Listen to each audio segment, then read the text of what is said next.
I'm going to show you the best endgame charge blade builds for Monster Hunter Wilds Title Update 4.5. I will cover what kind of weapons you want to build, which bonuses you want to roll, and of course all current top meta sets. I got builds for both the Savage Axe and the SAED playstyle, and I also have a hybrid build that works with both.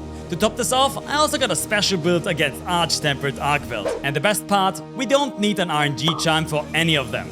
Note, I got my information from the detailed written document by Timmy and Jerrynt. Check it out in the description. Now, let's dive straight in. First, let's talk about the Archean and gogmazios weapon. You get the best DPS by crafting an Archean weapon with 3 attack and fusion parts, all of the same element. Ideally, craft a weapon for each element like this. When you upgrade your weapon to a gogmazios weapon, you get the best DPS from the element infusion. Charge blades perform the best with elemental damage, so you want to focus on that. The only exception is Arkveld, but I will cover that a bit later. The best reinforcement bonuses are 4 times element boost and 1 times sharpness. Since this is RNG, try to get 2 element boost EX and 1 sharpness EX first, and then work towards the perfect rolls. In the best case scenario, you will have 2 times element boost EX, 2 times element boost 2 and 1 sharpness boost EX. Your damage output scales directly off your element rolls on your weapon, so you will notice a difference directly after an upgrade. And the best part is, this is the same for both SAED and Savage Axe players, so you can use the same weapon for both playstyles. The gogmazios weapons can have a set bonus and a group bonus skill, but we only need Gogmapocalypse on our weapon. The second skill doesn't matter. If you found that useful so far, make sure to subscribe to my channel for future guides and updates. With the weapon out of the way, let's check the actual armor sets. The first build is for the Element Savage Axe, and this is the main playstyle for charged blades right now. We want these items: Sororal Earrings Alpha, Goremail Beta, Gogmazios Vambraces Alpha, Gogmazios Coil Alpha, Gogmazios Greaves Alpha, and the charm is a crafted Agitator Charm 3. There are a few RNG god charms that are a tiny bit better, but they are not worth grinding for. Check the written guide for more infos on that. Note, it is important to transcend your armor pieces to unlock better gem slots, and use the correct gogmazios pieces. Alpha and Beta have different skill bonuses, so keep that in mind. Now, let's talk gem slots. The armor decorations always stay the same, while you just switch the element on your weapon. With a fire weapon, you go Blaze Handicraft, with a water Stream Handicraft, and so on. The most important skill on your weapon is Load Shells 2, which makes loading your files much faster. Other than that, we pretty much go full offense with Agitator, Antivirus, and Maximum Might. To get the maximum elemental damage, we're using Element Up 3, Burst, Coalescence, and the 4-piece gogmazios set, which also comes with a health barrier for a good amount of defense. As an extra, we even have 4 level 1 slots open for Shock Absorber, Quick Sheath, or Divine Protection decorations. Here is my full setup. Now for the second build, the Pure Elemental SAED. If you love big numbers, this one is for you. SAED wants to max out element for fire damage, so this build has multiple sources of element increases to hit the cap and maintain a high uptime. It's a mix of gogmazios, Guardian Rathalos, and Mizutsune pieces. The charm is a crafted Agitator 3 charm. You can use the same weapon as before, but you want to switch out the Quick Switch Jewel with a Focus 3 one. This makes your charge slash fill up your files a bit faster, which allows for more SAEDs per hunt. If you do the math, you will see that we are overcapping elemental damage, because we have multiple sources of element increases. Since all of these skills have different triggers, we stack them to maximize the uptime we are at elemental cap. Also, note that we're using the Mizutsune 2 set bonus here, which inflicts Bubble Blight when we roll 3 times. This synergizes with Coalescence. Whenever we recover from a Blight, we get a big elemental damage increase.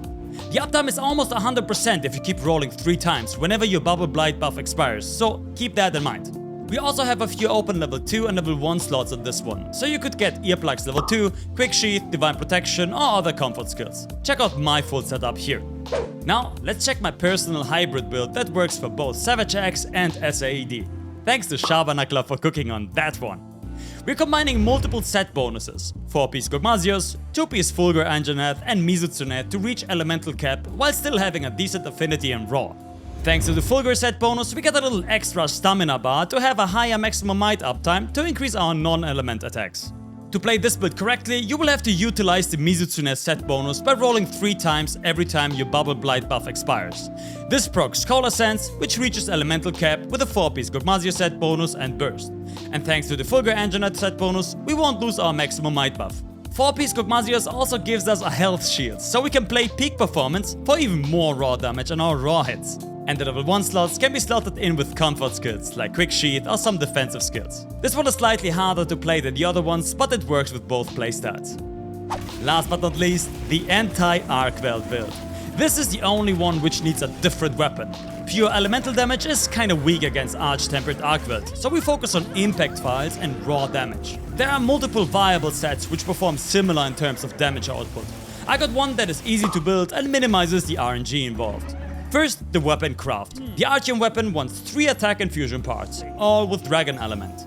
Then, when you upgrade to a gogmazios weapon, you want to choose attack focus instead of the previous element focus. This makes the files do impact damage instead of element damage, which is extremely important, so don't mess this up. The best reinforcement bonuses are 4 times attack and 1 time sharpness boost. An ideal weapon has 2 times attack boost EX, 2 times attack boost 3 and 1 sharpness boost EX.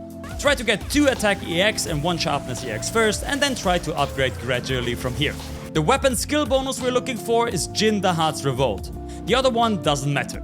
Jin the Heart's Revolt gives us binding counter 2 with a 4-piece set bonus. It activates whenever we have a power clash or we are being pinned by a monster. Arch-tempered Arkveld has the power clash animation and sometimes spins us as well with that grip that he does. This will activate binding counter 2, which gives us 50 raw for 90 seconds. Now let's take a look at the armor pieces. We are using Guardian Ebony Helmet Beta, Arc Vulcan Mail Gamma, and the rest are the hard Gamma pieces. The charm is a crafted burst level 3 charm.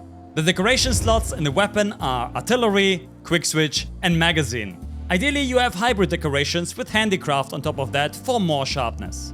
You can swap the maximum might decorations for earplug jewels if you don't want to deal with the roars of Arkveld, but you will lose a bit of damage though. With 2 dragon resistant jewels, you will reach 20 dragon resistance with a food buff, which negates the Dragon Blight Arkveld applies. Dragon Blight nullifies all the elemental or status damage that we inflict to monsters. Since our weapon has also dragon element, we really don't want to get hit by that. If you don't care about that, you can slot in Shock Absorber and a point of Quick Sheath. This should make the fight against arch-tempered Arkveld much easier because your damage will be so high.